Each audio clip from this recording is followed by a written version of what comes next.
Hi, I'm Joe. I'm an alcoholic. All of us here at White Chip hope that you've been enjoying our audiobooks and AA speakers. You are welcome to join our Facebook group. Just click the link in the description and say hello. If you support the Alcoholic Anonymous cause, please hit the like and subscribe button. We upload new AA content every day, so if you want to see more, hit the notifications button. This way, you'll be the first to know when we've uploaded a new video. Without further ado, let's listen to the next AA speaker. I'd now like to ask you please to give a very warm welcome. It's a pleasure to introduce our guest speaker to you tonight from Seattle, the Seattle region in the States, Jack McC.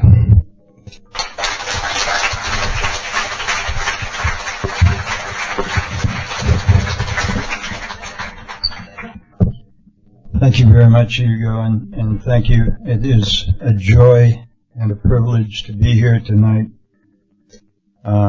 I'm grateful to, particularly to the two men who can't be here tonight, Mike D. and Tim J., who were instrumental in putting this whole thing together and in getting me here. When I first got sober in Boston, being one of the youngest people in AA, I was constantly being invited to speak at meetings. Most of the meetings there were speaker meetings. And one of the things I wanted to talk about was all of the alcoholics who had lived and died before there was an AA program to come to, and the absolute hopelessness of their condition.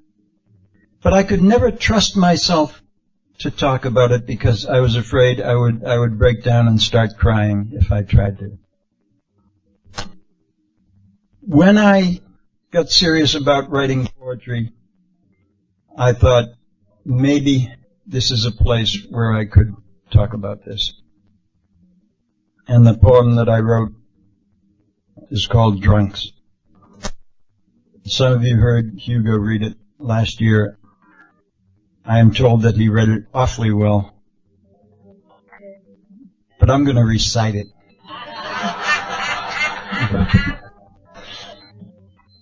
We died of pneumonia in furnished rooms, where they found us 3 days later when somebody complained about the smell. We died against bridge abutments, and nobody knew if it was suicide. And we probably didn't know either, except in the sense that it was always suicide. We died in hospitals, our stomachs huge, distended, and there was nothing they could do. We died in cells, never knowing whether we were guilty or not. We went to priests. They gave us pledges. They told us to pray. They told us to go and sin no more, but go. We tried, and we died. We died of overdoses. We died in bed, but usually not the big bed. We died in straitjackets in the deep cheese, seeing God knows what creeping, skittering, slithering, shuffling things. And you know what the worst thing was? The worst thing was that nobody ever believed how hard we tried. We went to doctors and they gave us stuff to take that would make us sick when we drank, on the principle of so crazy it just might work, I guess. Or maybe they sent us places like Dropkick Murphy's, and when we came out we were hooked on formaldehyde. Or maybe we lied to the doctors and they told us, don't drink so much, just drink like me. And we tried, and we died. We drowned in our own vomit or choked on it, our broken jaws wired shut. We died playing Russian roulette, and everybody thought we'd lost. We died under the hoofs of horses, under the wheels of vehicles, under the knives and boodles of our brother drunks. We died in shame. And you know what was even worse? Was that we couldn't believe it ourselves that we had tried. And we died believing that we didn't know what it meant to try.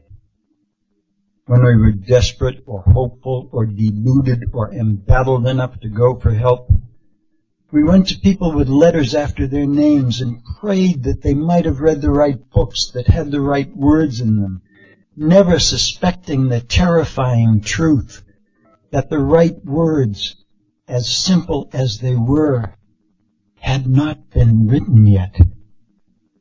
We died falling off girders on high buildings because of course iron workers drink. Of course they do.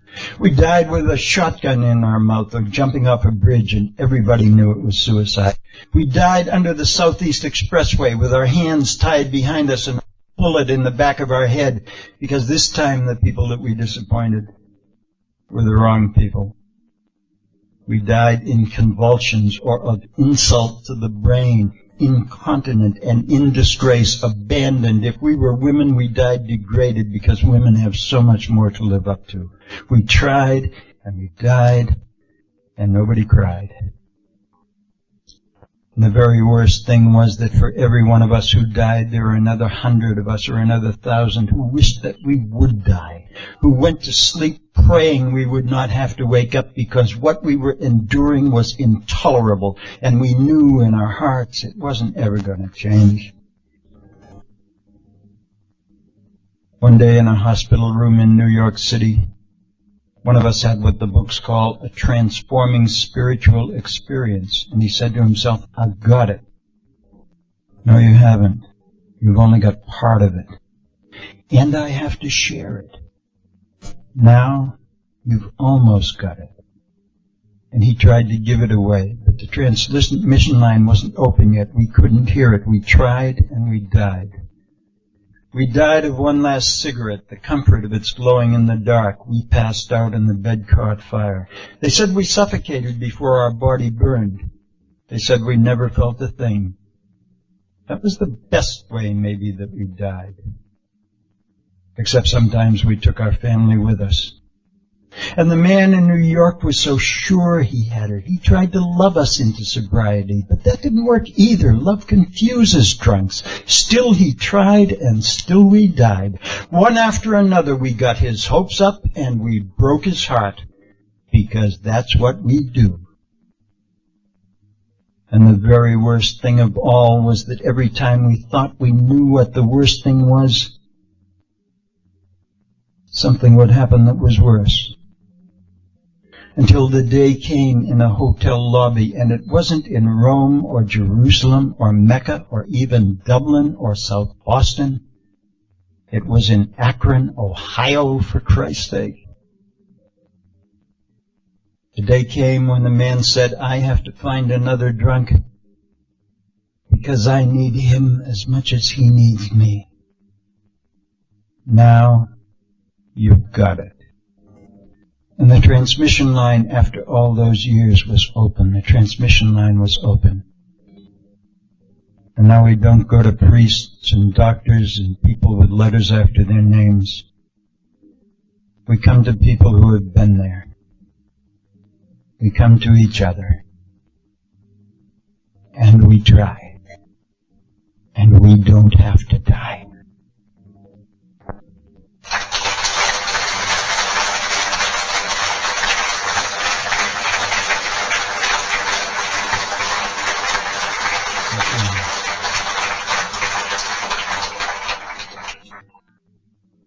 Thank you very much. That poem means an awful lot to me, obviously. I wanted to say a few words, several things about it, actually. I told you how I wanted to write it about all the drunks who had died before AA. But almost everybody in that poem is somebody I knew who came to AA and didn't make it. The guy at the beginning died of pneumonia in a furnished room. There's a guy named Dennis McCarthy who bought me breakfast on Sunday morning, the first Sunday that I was sober. And a week later I heard that he was dead.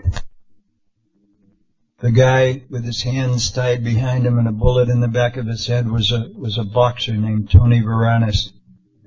And his brother never would have gotten out if he hadn't copied my paper. And on and on, almost everybody in the poem. From the time I wrote the poem, every time I was going to speak at an AA meeting, I would read it. And I learned very quickly that that if I was going to do that, I better bring 8 or 10 copies because people would want copies of it. And I handed them out. When I got on the internet for the first time about the year 2000, the poem was there ahead of me. And it's on recovery websites all over the place, and that was where someone found it, and that's why I'm here. And the last thing I want to say is I don't feel as though I can take any credit for that poem. I think it doesn't seem to me that I wrote that poem. It feels more like I channeled it.